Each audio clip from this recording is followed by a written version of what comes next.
Winter storm warnings and winter weather advisories posted for the state as we watch the next storm system approach later this afternoon and this evening. Some initial sunshine, temps today in the 30s to up to near 40 degrees. That mix of rain and snow developing late in the day in southwestern and eventually southern parts of the state just after sunset, and then overspreading the rest of the state as we get into the early mid-evening. It'll be a round of snow tonight and tomorrow, leading to some slower travel before we get fair skies back in time for the weekend.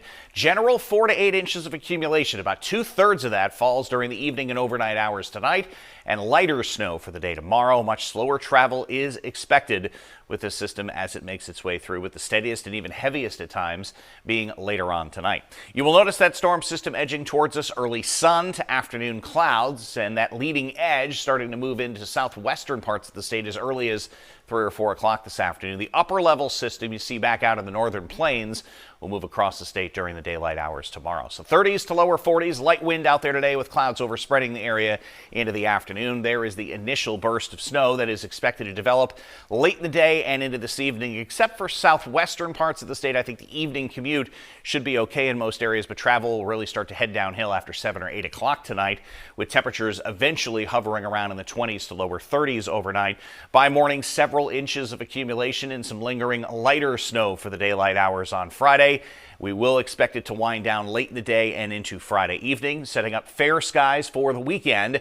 Temperatures will be in the 30s with a breeze out of the northwest Saturday, and clouds thicken Sunday with another system moving in. This could be snow up north and rain for southern New Hampshire.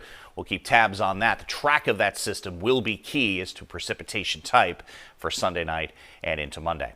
As far as today is concerned, 30s to lower 40s, early sun to afternoon clouds, that late day snow or mix for southern and southwestern parts of the state developing after 4 o'clock, and then round of snow later tonight. Could be some mixing in extreme southern New Hampshire as we drop back into the 20s to lower 30s. A general 4 to 8 inches of snow, a little bit higher as you go up in elevation north and west of Concord and Manchester, and could be just a little bit less right near the coastline in our southern border towns, depending on how many raindrops mix in later on this evening. It will be all light snow for the day on Friday and quiet for the weekend.